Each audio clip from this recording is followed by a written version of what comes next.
Comment décarboner le secteur de l'édition? Voilà le thème de notre débat. Je vous présente tout de suite mes invités. Serge Evenzig, bonjour. Bonjour. Vous êtes le président de la maison d'édition Ça et Là. Et avec nous en duplex, Fanny Valenbois, bonjour. Bonjour. Copilote du secteur culture au Shift Project et puis consultante au bureau des acclimatations. On va expliquer ce que vous faites l'un et l'autre. Peut-être d'abord, Serge Evenzig, cette maison d'édition qui fête ses 20 ans. Tout à fait. Cette année, bon anniversaire. C'est quoi votre ligne éditoriale? Alors la particularité de la maison d'édition, c'est qu'on publie uniquement des bandes dessinées d'une part, et d'autre part, exclusivement des auteurs et autrices de pays étrangers. D'accord. En 20 ans, là, puisqu'on fête nos 20 ans, on a publié des auteurs de 33 pays différents à travers 215 titres de notre catalogue. Ouais. Pourquoi vous avez fait ce choix? Moi qui suis passionné de BD, ça m'intéresse parce que les grandes maisons d'édition étaient déjà bien présentes avec les auteurs français ou francophones. J'avais envie à la création d'avoir une petite spécificité pour le lancement de la maison d'édition, et c'est vrai que le fait de se focaliser sur le domaine étranger qui me tient à cœur en plus culturellement, moi j'étais un grand consommateur, on va dire, de biens culturels étrangers, que ce soit en cinéma, musique ou littérature et bande dessinée, ça me semblait être plutôt intéressant. Et c'est vrai que c'est un modèle économique en plus qui me semblait à l'époque, alors c'était pas forcément anonyme mais pertinent. Je me suis rendu compte qu'il y avait des coûts cachés, en fait, la traduction, le lettrage, etc. Mais c'est vrai que faire découvrir des auteurs étrangers au lectorat français, c'était pour moi quelque chose d'important. Fanny Valenbois, je veux bien que vous nous présentiez le bureau des acclimatations. De quoi s'agit-il? Alors, c'est un collectif, on est 5 consultants aujourd'hui et on accompagne les organisations du secteur de la culture, mais aussi par moment du sport et du tourisme sur les enjeux de transformation écologique. Et on fait aussi bien des activités de recherche que de l'accompagnement des acteurs ou des acteurs publics ou des acteurs privés et de la formation. Et alors, je reste avec vous, Fanny Valenbois, sur le constat, déjà le point de départ, le bilan carbone du secteur. Quel est-il et quel levier important on pourrait activer? Ce qui est intéressant avec le secteur du livre, c'est que les études dont on dispose, qui viennent de plusieurs sources en France et à l'international, elles sont vraiment très convergentes. Donc la connaissance est assez claire. L'impact principal, c'est la fabrication. On a parfois l'impression que les enjeux de transport, par exemple, vont être plus importants. Dans la réalité, c'est vraiment très très clair. C'est la fabrication des livres, notamment la fabrication du papier, et puis tout le process ensuite, évidemment, de transformation. C'est là que vont se faire l'essentiel des impacts, que ce soit en CO2, mais aussi en pollution, enjeux plastiques, etc. Le sujet, il est là. Après, ça crée parfois un petit malentendu. On peut être amené à se dire, si le problème c'est la fabrication, alors la réponse, elle va se faire à l'endroit de la fabrication. Il va suffire, entre guillemets, ce qui n'est déjà pas une mince affaire, d'éco-concevoir mon livre et tout va bien se passer. Nous, on propose l'idée que probablement, c'est au-delà, la réponse va être au-delà d'une réponse simplement de fabrication, c'est revoir le modèle économique, revoir les modes de production pour se demander comment on arrive à fabriquer moins et pas seulement fabriquer mieux. Oui. Et ça peut avoir aussi évidemment des impacts économiques importants dans une filière qui cherche son équilibre économique. Oui, effectivement. Vous travaillez d'ailleurs sur un projet de recherche intitulé Décarboner le livre et l'édition qui doit se terminer, je crois, en octobre prochain. Alors le premier élément, moi, qui me vient en tête, c'est les livres qui finissent au pilon. Qu'est-ce que ça représente et comment on peut réduire cette masse? Les livres qui vont au pilon, aujourd'hui, on estime que c'est 20% de la production, ce qui est beaucoup. Et pour moi, bien sûr, c'est une vraie question écologique, mais en fait, c'est surtout un symptôme. C'est un symptôme d'une industrie qui ne fonctionne, qui ne tient debout que parce qu'elle produit des volumes importants, parce qu'elle réalise en fait de toutes petites marges sur chaque volume, sur chaque exemplaire, sur chaque livre produit. Et donc, évidemment, il faut qu'on trouve comment limiter la quantité de livres qui sont détruits alors qu'ils n'ont pas été lus. Mais au-delà de ça, il y a une vraie question de comment est-ce qu'on arrive à chercher d'autres modèles qui repose moins sur le volume. Et notamment le fait qu'aujourd'hui, l'industrie du livre, une fois qu'elle a vendu le livre une première fois, il n'y a plus du tout de valeur qui va être créée. Elle ne sait pas du tout intégrer les questions d'économie circulaire, alors même que ça fait partie complètement des pratiques de lecture. Un livre, il a une durée de vie très très longue, il crée de la valeur culturelle, sociale, de plaisir, de découverte pendant très longtemps, mais il ne crée de la valeur économique qu'au démarrage de sa vie. Et finalement, là, il y a un paradoxe sur lequel l'industrie du livre aurait besoin de travailler. Oui, on pourrait notamment parler de location de livres. Ce sera, on va garder un peu de temps pour l'évoquer. Au niveau d'une maison d'édition indépendante comme la vôtre, est-ce que vous avez intégré cette dimension de la décarbonation et comment ? Oui, tout à fait. Je pense que c'est important on peut pas faire abstraction de ce problème, même si on est tout à fait conscient qu'étant éditeur de livres, notre matière première, c'est le papier et donc les arbres.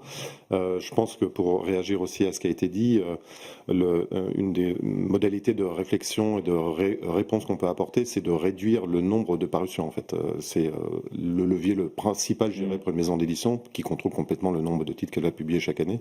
Et donc, en fait, nous, c'est vrai qu'on a décidé de publier, par exemple, de se limiter à maximum 11 titres par an. On pourrait en faire plus, mais le fait de limiter le nombre de titres, mécaniquement, ça limite le nombre de, ce qui est difficile. de la production. C'est difficile, c'est difficile. Choisir, c'est renoncer, donc...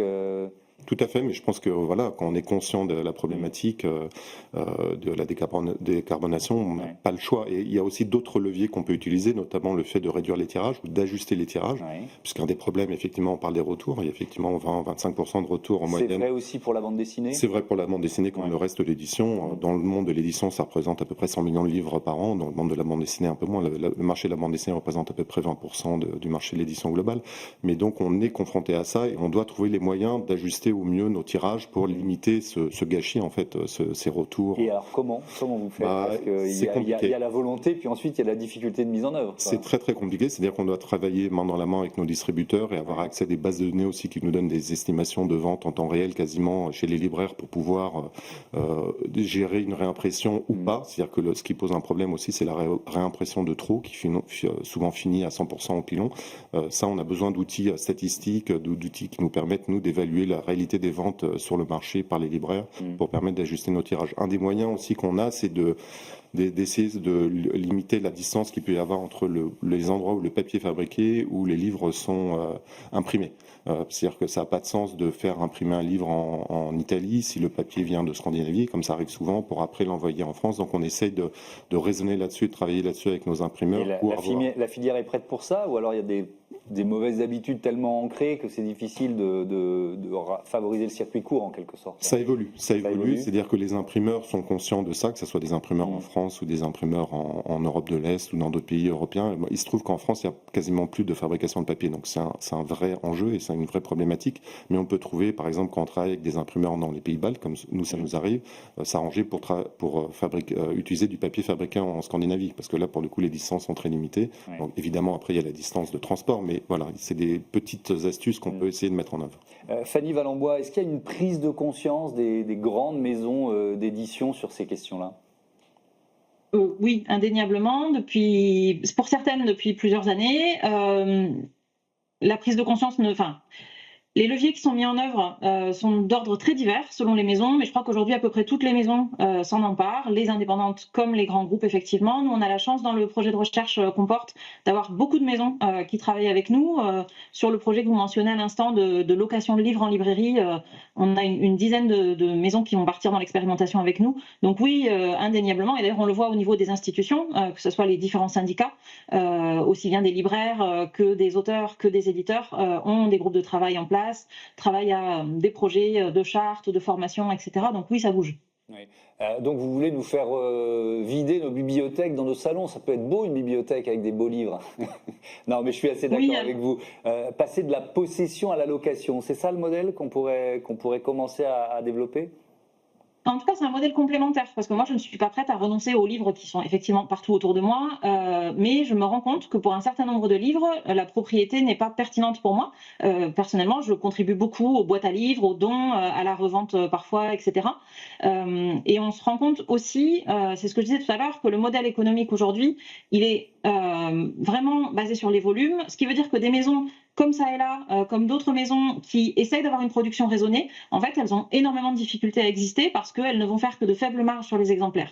Et donc, le but aussi de cette expérimentation, c'est de rendre la lecture accessible économiquement pour les lecteurs, mais aussi de mieux rémunérer toute la chaîne. Et de se demander, plutôt que chercher la croissance par le volume, est-ce qu'on peut aller chercher une meilleure rentabilité, une meilleure profitabilité pour chaque exemplaire fabriqué? Donc, à la fois fabriquer moins de livres et les faire plus circuler, et gagner sur le plan environnemental, mais aussi vendre mieux et rémunérer mieux tout le monde, et intéresser sur le modèle économique à la fois les auteurs, les éditeurs et et les libraires évidemment. Et enfin, évidemment, lire plus. Comment ce modèle-là, il peut permettre aussi d'encourager la découverte. On sait, on est dans un contexte où les livres coûtent de plus en plus cher par rapport à un contexte d'inflation, de pouvoir d'achat en baisse. Du coup, ça peut inciter à ne pas vraiment découvrir des nouveautés, mais plutôt acheter en priorité des choses qu'on connaît déjà, des best-sellers, des livres qui ont des prix, et un peu moins plus le spectre, effectivement. Qu'est-ce que vous en pensez, Serge Evenzik, de la location? Est-ce que c'est adapté à la BD? Moi, j'aime bien relire mes BD favorites, donc je suis content qu'elles soient dans ma bibliothèque. Oui, c'est vrai. Et puis l'autre aspect important pour nous, par exemple, dans la bande dessinée, c'est que c'est un cadeau par excellence. C'est-à-dire qu'on a un cycle de vente qui le montre très bien, une saisonnalité des ventes qui le montre très bien. On fait une grosse partie de notre chiffre d'affaires à Noël. Donc ça, c'est des cadeaux qui sont offerts aux gens. Donc le système de location, mais je pense qu'effectivement, comme ça a été dit, la mécanique de location serait un complément, mais ça risque d'être à la marge aussi, parce qu'il y a quand même on voit à quel point ça tient à cœur aux gens d'avoir le livre chez soi, de l'offrir. Et il y a aussi le problème du marché de l'occasion. Enfin, j'ai un problème. C'est intéressant de voir ce qui se passe au niveau du marché de l'occasion, qui peut être perçu comme une forme de réponse à la décarbonation, mais ça pose aussi beaucoup de problèmes de rémunération des auteurs, notamment, qui ne sont pas du tout rémunérés quand le livre est revendu. Et ça, c'est un vrai problème, parce qu'il y a une vraie précarité, une précarisation accentuée des auteurs, et donc il faut absolument trouver des moyens, des formes de compensation quand il y a ce type d'activité qui se développe. Notamment il y a des sites qui proposent ça, ou des applis. Ou des sites internet étrangers, notamment, qui ont fait exploser le marché de l'occasion. Ça m'est arrivé, donc je le connais bien. Il n'y a pas de rémunération des auteurs. Non, zéro. Ni des auteurs, ni des éditeurs, incidemment. Et ça pose des gros problèmes pour les petits éditeurs indépendants.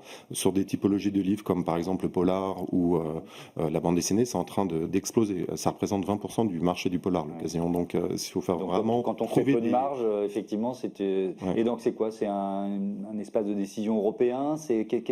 Comment on peut faire en sorte qu'il y ait un intéressement des auteurs, des éditeurs? Il y a des discussions là en France entre les associations d'auteurs, les associations d'éditeurs, les associations de libraires pour essayer de voir si on peut mettre en place des taxes parafiscales, enfin des systèmes de rémunération avec un epsilon, enfin quelques centimes d'euros ou dizaines de centimes d'euros qui seraient reversés à des sociétés collectives qui après redistribueraient aux ayants droit une partie des revenus issus de l'exploitation de livres en occasion.